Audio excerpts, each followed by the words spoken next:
नमस्कार मित्रांनो, मी आपलं स्वागत करतो DK नॉलेज 21 यूट्यूब चॅनलवर. मित्रांनो, आज आपण या व्हिडिओमध्ये 1877 पदांची एक वॅकन्सी निघली आहे. तीच आज आपण या व्हिडिओमध्ये डिटेलमध्ये बघणार आहोत. पण त्याआधी तुम्ही जर नवीन असाल तर आपल्या DK नॉलेज 21 यूट्यूब चॅनल नक्की सबस्क्राईब करा आणि शेजारचे बेल आयकॉन नक्की प्रेस करा, जेणेकरून तुमचे असेच महत्त्वाचे अपडेट मिस होणार नाही. आणि मित्रांनो, तुमचं एक सबस्क्राईब आणि एक लाईक आमच्यासाठी खूप महत्त्वाचं आहे. त्यासाठी प्लीज आपलं चॅनल सबस्क्राईब करा आणि व्हिडिओला लाईक आणि शेअर करायला विसरू नका. चला तर व्हिडिओ सुरू करूया.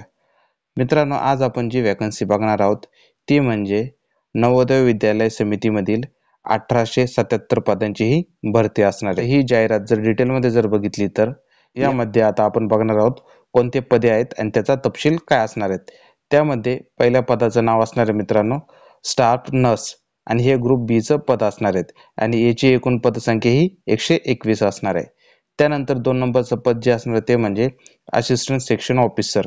याच्या एकूण 5 जागा असणार आहेत. मित्रांनो, जे पद आहे ते म्हणजे ऑडिट असिस्टंट, हे पण ग्रुप बी चं पद असणार आहे आणि याची एकूण पदसंख्या ही 12 असणार आहे.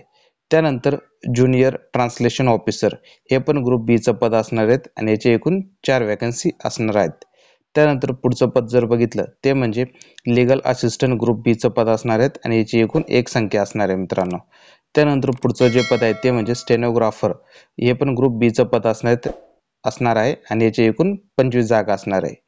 त्यानंतर पुढचं जे पद आहे ते म्हणजे कॉम्प्युटर ऑपरेटर आणि हे ग्रुप सी चं पद असणार आहेत आणि याची एकूण वॅकन्सी 2 पद असणार आहेत. त्यानंतर पुढचं पद जे बघितलं तर ते म्हणजे कॅटरिंग सुपरवायझर, हे ग्रुप सी चं पद असणार आहे आणि याची एकूण 78 पदसंख्या हे असणार आहे. त्यानंतर पुढचं जे पद आहे ते म्हणजे ज्युनियर सेक्रेटरियल असिस्टंट, याचे एकूण 21 जागा असणार आहेत. त्यानंतर पुढचं जे पद आहे ते पण ज्युनियर सेक्रेटरियल असिस्टंट असणार आहेत आणि याचे एकूण 360 जागा असणार आहेत. त्यानंतर पुढचं जे पद आहे ते म्हणजे इलेक्ट्रिशियन कम प्लंबर. आता या पदाचे एकूण 128 जागा असणार आहेत आणि हे पद ग्रुप सी चं असणार आहे. त्यानंतर पुढचं जे पदाचं नाव आहे ते म्हणजे लॅब असिस्टंट, हे पण ग्रुप सी चं पद असणार आहेत आणि याचे एकूण 161 वॅकन्सी असणार आहेत. त्यानंतर पुढचं जे पद आहे ते म्हणजे मेस हेल्पर. आता याचे एकूण 442 जागा असणार आहेत. त्यानंतर पुढचं जे पद आहे ते म्हणजे मल्टीटास्किंग स्टाफ, हे ग्रुप सी चं पद असणार आहेत आणि याचे एकूण 19 पदसंख्या असणार आहे. आता टोटल जर पद बघितली तर 14 प्रकारचे हे पद असणार आहेत आणि एकूण पदसंख्या ही 1377 असणार आहेत. आता त्यानंतर या पदासाठी काय शैक्षणिक पात्रता लागणार आहे ती आता आपण बघूया. त्यामध्ये पद क्रमांक 1 या पदासाठी BSc नर्सिंग आणि 2 वर्ष अनुभव आवश्यक असणार आहे. त्यानंतर पद क्रमांक 2 यासाठी क्वालिफिकेशन आहे पदवीधर आणि 3 वर्षाचा अनुभव आवश्यक असणार आहे. त्यानंतर पद क्रमांक 3 यासाठी BCom हे ग्रॅज्युएशन लागणार आहे.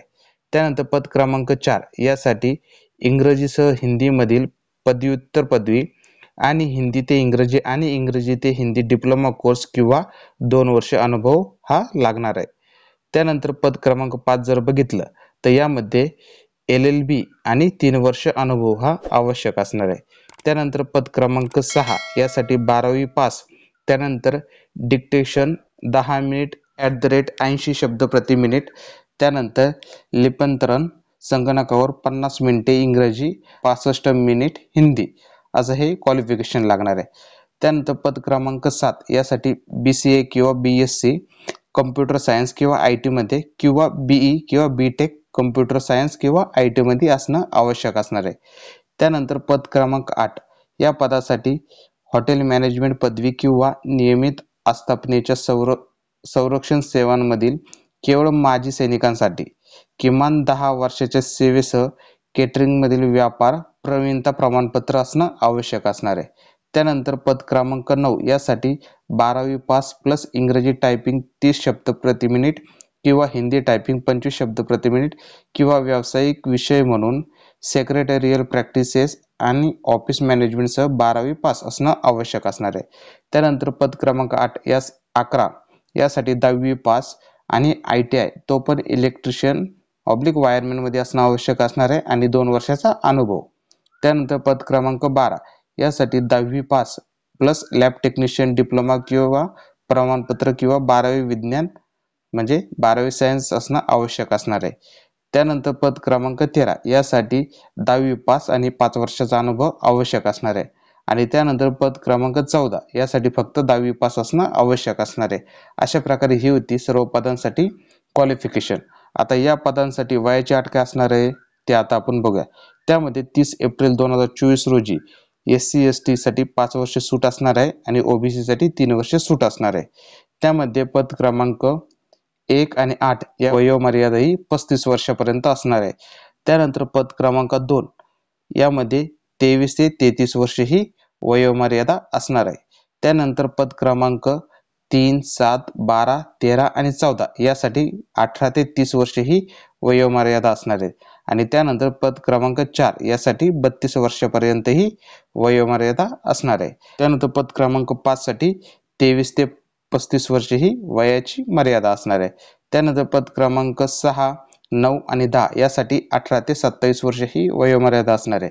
त्यानंतर पद क्रमांक 11 यासाठी 18 ते 40 वर्ष ही वयोमर्यादा असणार आहे. त्यानंतर नोकरीचे ठिकाण हे संपूर्ण भारतभर असणार आहे मित्रांनो.